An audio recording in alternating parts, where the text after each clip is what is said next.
Vincent, est-ce que tu pourrais nous dire où on est et qu'est-ce qu'il y a eu comme chantier ici? Bonjour, nous sommes sur la commune d'Oulin et nous avons procédé à des travaux de protection contre les inondations et de renaturation en fait de l'Iseron. On a connu un certain nombre de crues depuis les années 80, une recrudescence de crues, alors que depuis la dernière guerre, il y a eu toute une période où il y a eu beaucoup moins de problématiques d'inondation. Les communes du bassin versant se sont réunies pour réfléchir à mettre en place des ouvrages de protection. Ce qui a amené à la réalisation d'un contrat de rivière qui a été signé en 2002 avec tout un programme d'aménagement pour protéger jusqu'à la crue équivalent à une crue trentenale, qui est la crue la plus importante qui a été connue en 2003. Donc qui a amené toute une stratégie de protection en mettant en place en fait un élargissement au maximum des cours d'eau pour redonner de la section hydraulique dans les zones urbaines, puisque en fait le cours d'eau était dans ces endroits-là assez contraint par l'urbanisation. Et puis en complément, on met en place des endiguements sur les berges qui font de l'ordre d'un mètre, 1,50 m, qui sont limités en hauteur. Et puis il y avait aussi un objectif, bien entendu, de renaturer le cours d'eau dans ces tronçons urbains qui étaient quand même un cours d'eau assez artificialisé, avec notamment sur la partie aval une cunette béton et où il n'y avait bien entendu aucune vie aquatique sur ce tronçon-là. Au niveau du chantier, il y a eu plusieurs phases. Puisqu'apparemment c'est quand même sur une longueur assez importante. Oui, alors ça concerne en fait les 5 communes qui sont à l'aval du bassin de l'Iseron. Et donc on a commencé les travaux par les tronçons aval, donc sur Oulin, qui est juste avant la confluence de l'Iseron avec le Rhône, et puis en remontant jusqu'à Tassin-la-Demi-Lune.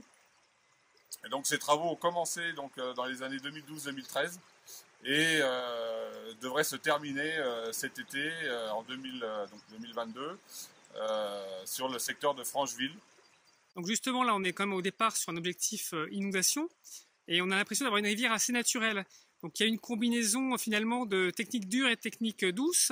Est-ce que tu peux nous dire un petit peu justement quel type de techniques dures ont été utilisées et ce qui a permis au final peut-être justement d'autres techniques sur rendre la rivière plus naturelle? Effectivement, donc il y a toute une partie où on a terrassé le cours d'eau pour redonner du gabarit hydraulique. Donc là vraiment dans une logique d'hydraulique pure et mis en place des ouvrages de protection en complément sur les berges, donc type digue, soit en merlon végétalisé, soit plutôt en génie civil, type mur digue. Et après on a profité en fait du gabarit redonné au cours d'eau pour renaturer le lit du cours d'eau en revégétalisant complètement le tronçon endigué. L'idée c'était de créer, je dirais, un lit mineur végétalisé où les débits courants peuvent circuler le plus naturellement possible, et puis de créer en même temps un espace de surinondation qu'on appelle des rizebermes, qui sont en eau qu'en période de crue. Et donc ces rizebermes ont été revégétalisés complètement. Et le lit du cours d'eau, effectivement, a été également fait l'objet d'un certain nombre de techniques pour diversifier au maximum les écoulements entre des secteurs de plat, des secteurs de mouille. Et donc on a mis en œuvre un certain nombre de techniques de génie végétal, type fascine, qui est relativement classique.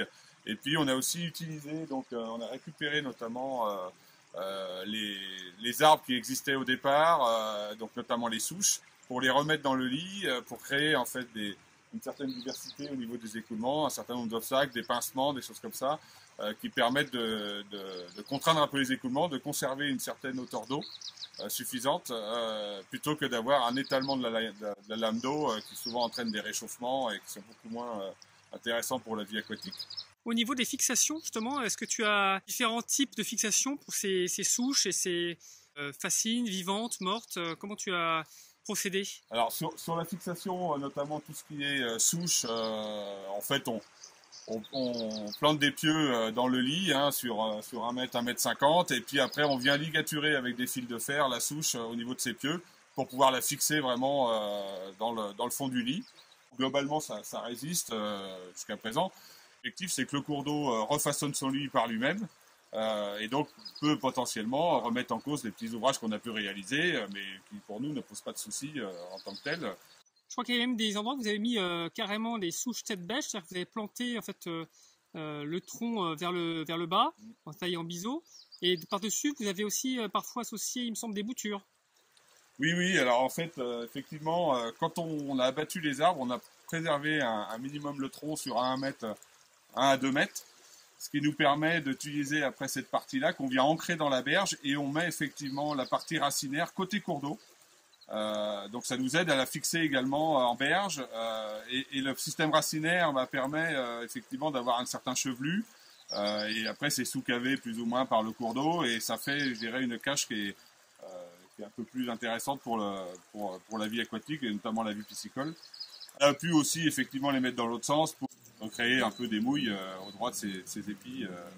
Et par ailleurs, donc, dans les différentes techniques, il y a des épis en V là, qui ont été mis en place. Quelle efficacité par rapport au milieu que tu peux observer?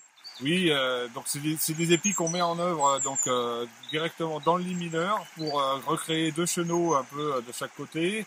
Et ces épis, en fait, dans le cadre des pêches électriques de contrôle pour vérifier un petit peu le retour des poissons, on s'est rendu compte qu'il y avait une certaine densité de poissons au droit de ces ouvrages. Donc, au niveau de la fédération de pêche, ils considèrent que c'est des ouvrages assez intéressants de ce point de vue-là pour l'accueil de la vie piscicole. Au niveau piscicole, est-ce que justement vous avez pu observer une différence entre avant, qui était quasiment abiotique, et maintenant? Oui, complètement, surtout sur la partie aval, effectivement, où le lit était complètement bétonné.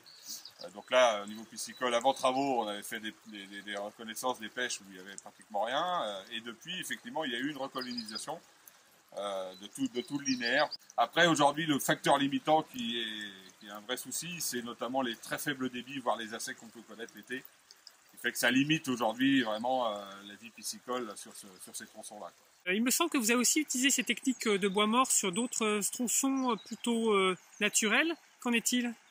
Oui, effectivement, on a pu utiliser ces différentes techniques sur l'amont des secteurs urbanisés, soit pour protéger éventuellement des encoches d'érosion qui peuvent éventuellement remettre en cause typiquement un collecteur d'assainissement qui existe sur les parties amont, ou également sous forme d'épis qui permettent de diversifier un peu les écoulements et de remettre en mouvement notamment le substrat, alors, qui peut être sur certains tronçons assez sableux. Et donc le fait de reconcentrer les écoulements permet de remanier ces tronçons-là et de retrouver un substrat un peu plus graveleux sur ces tronçons qui est quand même plus favorable pour la vie piscicole. Au niveau là, des techniques qui sont utilisées, donc on est quand même en zone inondable, il y avait la volonté de garantir un débit hydraulique. Est-ce que ça vous contraint peut-être aussi par rapport aux déchets, un entretien particulier, un suivi? Liseron est quand même limité dans ses mouvements, il est dans le lit endigué, donc il ne peut pas évoluer de manière extrêmement importante. Et c'est vrai qu'on a régulièrement des atterrissements qui se forment lors des coups d'eau. Donc avec la végétation qu'on a pu mettre en berge, ça crée des freins à l'écoulement et donc des dépôts se forment. Et donc on est obligé de venir intervenir régulièrement pour évacuer ces atterrissements, pour qu'on conserve le gabarit hydraulique qui est prévu pour faire passer les crues. Et on a aussi effectivement un certain nombre de déchets qui voyagent dans le cours d'eau et qui viennent s'accrocher dans la végétation. Le liseron en fait est cerné par des collecteurs d'assainissement de tout le bassin versant, avec un certain nombre de déchets qui transitent dans ces collecteurs, notamment on a beaucoup de soucis avec les lingettes qui sont jetées et qui se retrouvent effectivement plus ou moins accrochées dans la végétation. Alors ça se voit surtout en période hivernale puisqu'il n'y a plus du tout de feuilles dans la végétation. Au niveau du site, finalement, on constate que vous n'avez pas forcément dessiné un gabarit très précis. En tout cas, vous laissez une certaine liberté à la rivière dans son grand gabarit, entre guillemets. Cette approche finalement un petit peu naturaliste, comment ça peut être perçu par les gens, les riverains? Est-ce que ça pose des problèmes aujourd'hui? Ou est-ce qu'au moment des travaux, ça a posé question? Comment vous voyez les choses? Ça a été très très bien pris. Alors c'est vrai qu'au départ, on se posait la question, notamment au niveau des élus, des communes, qui pouvaient peut-être avoir l'idée de voir un peu une logique un peu de jardin public, donc un peu entretenu assez fortement. Nous, c'est vrai que l'objectif a toujours été de recréer un milieu avec une dynamique la plus naturelle possible. Et ça a été malgré tout complètement accepté par les élus dans le cadre de la conception du projet.